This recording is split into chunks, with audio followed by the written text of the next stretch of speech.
Hello everyone, আসসালামু আলাইকুম। আশা করি তোমরা সবাই ভালো আছো। তাহলে দেখো, আজকে তোমাদের সামনে আমরা আলোচনা করব লজিক গেট নিয়ে। দেখো, লজিক গেট কাকে বলে? বুলিয়ান অ্যালজেব্রায় ব্যবহারিক প্রয়োগের জন্য। কি বললাম? বুলিয়ান অ্যালজেব্রার ব্যবহারিক প্রয়োগের জন্য যে ডিজিটাল সার্কিট ব্যবহার বা যে ডিজিটাল ইলেকট্রনিক সার্কিট ব্যবহার করা হয় তাকে লজিক গেট বলা হয়। আবারও বলি, দেখো, বুলিয়ান অ্যালজেব্রার ব্যবহারিক প্রয়োগের জন্য যে ডিজিটাল ইলেকট্রনিক সার্কিট ব্যবহার করা হয় তাকে লজিক গেট বলা হয়। এখন আমরা জানি লজিক গেট কয় প্রকার। লজিক গেট হলো দুই প্রকার। এক, দেখো, একটা হচ্ছে তোমার মৌলিক গেট, আর একটা হচ্ছে কি তোমার কি গেট? যৌগিক গেট। লজিক গেট কয় প্রকার? দুই প্রকার। একটা হচ্ছে মৌলিক গেট, আর একটা কি যৌগিক গেট। এই মৌলিক গেট আবার কয় প্রকার? তিন প্রকার। দেখো, একটা হচ্ছে অর গেট, যা যোগের কাজ করে, যোগ করে। এন্ড গেট, যা গুণ করে। এবং নট গেট, যা কি করে? পূরকের কাজ করে। পরীক্ষা আসতে পারে যে অর গেট কিসের কাজ করে? যোগের কাজ করে। এন্ড মানে গুণের কাজ করে। নট মানে কি? পূরকের কাজ করে। এবার দেখো, যৌগিক গেট আবার কয় প্রকার? যৌগিক গেট হলো তোমার দুই প্রকার। একটা বলা হয় সার্বজনীন গেট, আর একটা বলা হয় কি? বিশেষ গেট। এখন এই সার্বজনীন গেট আর বিশেষ গেট, এটার মধ্যে আবার দেখো, সার্বজনীন গেট আবার কয় প্রকার? দুই প্রকার। একটা বলা হয় ন্যান্ড গেট, একটা হচ্ছে নর গেট। আর এই ন্যান্ড গেটটা কিভাবে তৈরি করা হয়? এই যে প্রথমে যে এন আছে, এই এন দ্বারা বোঝায় নট, আর বাকি কি আছে? A N D, AND. ঠিক আছে? তাহলে এই ন্যান্ড গেট কিভাবে তৈরি হয়? একটা নট গেট আর একটা এন্ড গেটের সাহায্যে তৈরি হয়। ঠিক আছে? সেম একইভাবে দেখো আছে নর গেট। তাহলে এন দা বোঝায় কি? নট, আর অর দা বোঝায় কি? এই যে অর গেট। তাহলে একটা নর গেট কিভাবে তৈরি হয়? একটা নট আর একটা অর গেটের সাহায্যে তৈরি হয়। ওকে, এখন আমি যদি তোমাদের বলি যে ন্যান্ড গেটের কাজ কি? এই যে নট মানে কি? পূরক। আর কি থাকবে? এন্ড মানে কি? গুণ। তাহলে ন্যান্ড গেটের সাহায্যে কার কার কাজ করা হয়?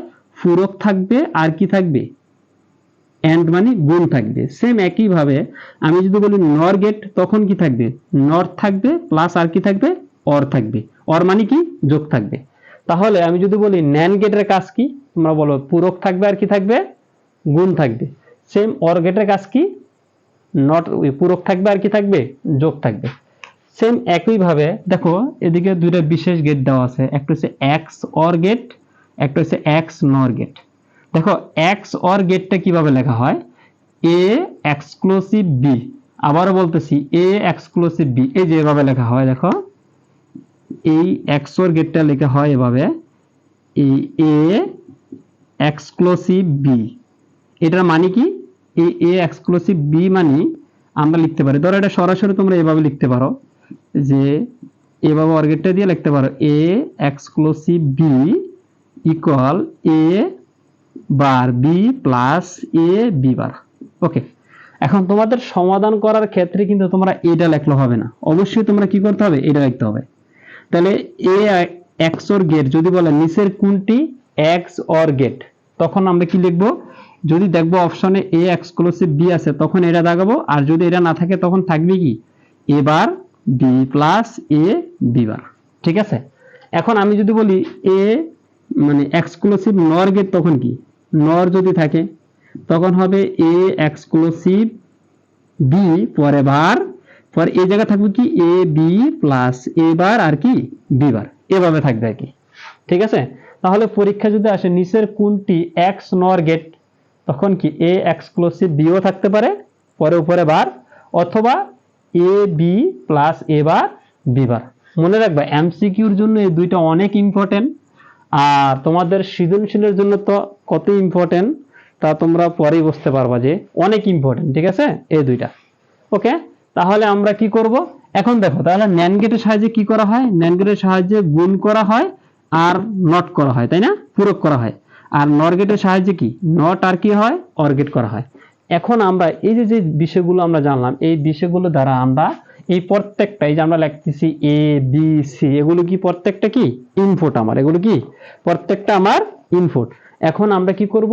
এগুলোর সাহায্যে আমরা কি করব? বাস্তবায়ন করব। তাহলে মৌলিক গেট তিনটি মনে রাখবা। পরীক্ষায় কিন্তু এমসিকিউ অনেকবার পরীক্ষায় আসছে। নিচের কোনটি মৌলিক গেট? এই তিনটা মনে রাখবা। নিচের কোনটি সার্বজনীন গেট? নিচের কোনটি বিশেষ গেট? এই যেভাবে মনে রাখবা। ঠিক আছে? আবার পরীক্ষা আসতে পারে নিচের কোন গেটটি নট এবং মানে কি পূরক এবং গুণের কাজ করে, NAND গেট। নিচের কোন গেটটি পূরক এবং যোগের কাজ করে? NOR gate.